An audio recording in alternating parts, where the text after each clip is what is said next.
ವಸತಿ ಶಾಲೆಗಳಲ್ಲಿ ಇರದಂತಹ ಸ್ಥಳವನ್ನು ಸದ್ಬಳಕೆ ಮಾಡಿಕೊಂಡು ಆ ಸ್ಥಳವನ್ನು ಹಸಿರುಮಯಗೊಳಿಸಬೇಕು ಅಂತ ಆಲೋಚನೆ ಬಂದಿದ್ದು 2017ರಲ್ಲಿ.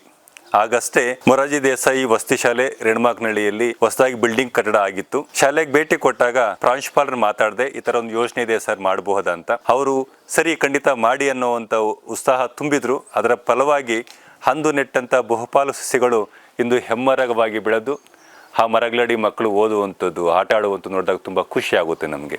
ಇದ್ರ ಬಗ್ಗೆ ನಮ್ಮ ಪ್ರಿನ್ಸಿಪಾಲ್ರು ಏನು ಹೇಳ್ತಾರೆ ಅಂತ ಮಾತಾಡೋಣ ಬನ್ನಿ.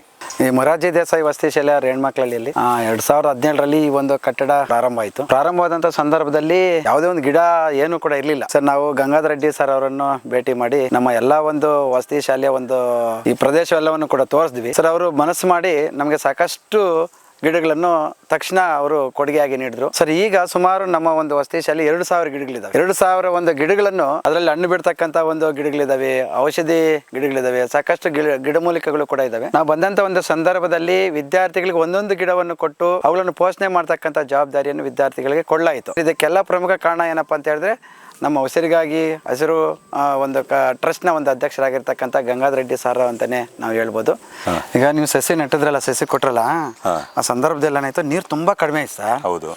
ಅದರಿಂದ ನೀವೇನು ಮಾಡಿದ್ರಿ, ನಮ್ಗೆ ಒಂದಷ್ಟು ಬೇಸಿಗೆ ಕಾಲ ಆಗಿರೋದ್ರಿಂದ ಟ್ರ್ಯಾಕ್ಟರ್ಲೆಲ್ಲ ಓಡಿಸ್ಕೊಟ್ರೆ ಅದು ತುಂಬಾ ಅನುಕೂಲ ಆಯಿತು. ಟ್ಯಾಂಕರಲ್ಲಿ ಓಡಿಸಿ, ಜೊತೆಗೆ ಈ ಡ್ರಿಪ್ ಮಾಡ್ಕೊಂಡಿವಿ ನಾವು. ಕಡಿಮೆ ನೀರಿದ್ರು ಕೂಡ ನೀರು ಜಾಸ್ತಿ ವೇಸ್ಟ್ ಆಗುತ್ತೆ ಅಂತೇಳಿ ಡ್ರಿಪ್ಪನ್ನ ನೀವು ವ್ಯವಸ್ಥೆ ಮಾಡಿಕೊಟ್ರೆ ನೋಡಿ, ಅದು ಇನ್ನೂ ತುಂಬಾ ಅನುಕೂಲ ಆಯಿತು. ಯಾಕಂದ್ರೆ ನಾವು ಬುಡಕ್ಕೆ ಬಿಟ್ಟಿರೋದ್ರಿಂದ ತುಂಬಾ ಸಸ್ಯಗಳು ಡೆವಲಪ್ ಆಗೋದಕ್ಕೆ ಕಾರಣ ಆಯಿತು.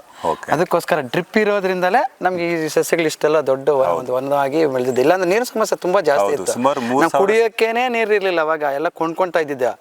ಅದು ಏನು ಮಕ್ಳು ಬಳಸಿರ್ತಕ್ಕಂಥದ್ದು ಸಂಸ್ಕರಣಾ ಘಟಕಕ್ಕೆ ಹೋಯ್ತಲ್ಲ, ಅಲ್ಲಿ ನಾವೇನ್ ಮಾಡಿದ್ರಿ, ನೀವು ಅಲ್ಲಿಂದಾನೇ ನಮ್ಗೆ ಡ್ರಿಪ್ ಮಾಡ್ಕೊಟ್ರಿ.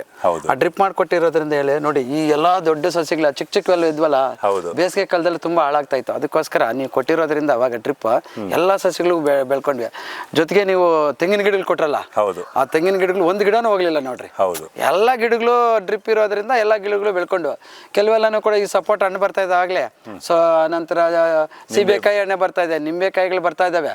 ಆ ಕಡೆ ರಾಮಫಲ ಇದಲ್ಲ, ಸೀತಾಫಲ, ಅವೆಲ್ಲಾನು ಕೂಡ ಈಗ ಕಾಯಿಗಳು ಬರೋದಕ್ಕೆ ಸಾಧ್ಯ. ಮತ್ತೆ ಹಲಸು, ತುಂಬಾ ಹಲಸಿನ ಕಾಯಿಗಳು ಬರ್ತಾ ಇದಾವೆ ಈಗ. ಆದ್ರೆ ಕೋತಿಗಳಿದಾವೆ. ಅಂದ್ರೆ ನೀವು ಕೊಟ್ಟಿರೋದ್ರ ಕೋತಿಗಳು ಕೂಡ ಆಶ್ರಯ ಪಡೆಯೋದಕ್ಕೆ ಒಂದು ಒಳ್ಳೆ ಅವಕಾಶ ಆಯ್ತು. ಇಲ್ಲ ಅಂತ ಹೇಳಿದ್ರೆ ಪ್ರಾಣಿ ಪಕ್ಷಿಗಳು ಸಾಯಂಕಾಲ ಹೊತ್ತು ಬರಬೇಕು, ಗೂಡುಗಳು ಬಂದು ಸೇರ್ಕೊಂತವೆ. ಅದು ಎಲ್ಲೋ ಕಡೆಯಿಂದ ಬಂದು ಅನೇಕ ಒಂದು ಕಾಗೆಗಳಾಗಿರ್ಬೋದು, ಗುಬ್ಬಚ್ಚಿಗಳಾಗಿರ್ಬೋದು, ಗಿಳಿ, ಗೊರವಂಕ, ಹಿಂದಿನ ಕಾಲದೆಲ್ಲ ಇದಾವಲ್ಲ, ಅವೆಲ್ಲ ಕೆಲವು ಹಾಳಾಗಿಲ್ಲ. ಒಂದೇ ಈಗ ಮರಗಳಿರೋದ್ರಿಂದಲೇ ಅವೆಲ್ಲ ಒಂದು ಒಳ್ಳೆ ಆಶ್ರಯದಾತ ಇದೆ. ಇಲ್ಲ ಅಂತ ಹೇಳಿದ್ರೆ ಬೇರೆ ಬೇರೆ ಕಡೆ ಹೊಟ್ಟೋಗ್ಬಿಡ್ತಾ ಇದ್ವಿ ಸರ್. ಆವಾಸಸ್ಥಾನ ಹುಡ್ಕೊಂಡೇ ಬಂದಿರೋದು. ಮಂಕಿಗಳಿರೋಬಹುದು, ಅಂದ್ರೆ ಇವಾಗ ಹೋಗೋದೇ ಇಲ್ಲ ಮಂಕಿಗಳು.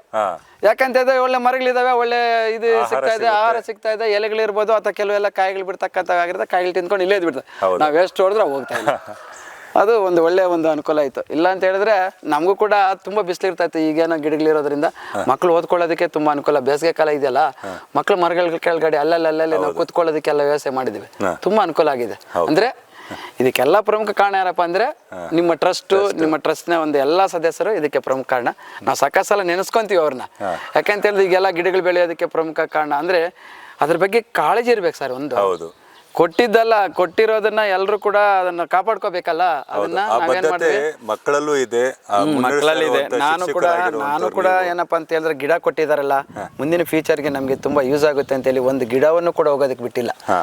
ನಾನೇ ಎಷ್ಟೋ ಸಲ ನೀರು ಕೂಡ ಹಾಕಿದ್ದೀನಿ. ಯಾಕಂತ ಹೇಳಿದ್ರೆ ಬೇಸಿಗೆ ಕಾಲ ಎಲ್ಲರೂ ಹೊಟ್ಟೋಗ್ತಾರೆ ಮಕ್ಕಳು, ಬೇಸಿಗೆ ಕಾಲದಲ್ಲಿ ಕಾಪಾಡೋದೇ ಅಲ್ವಾ ಇರೋದು.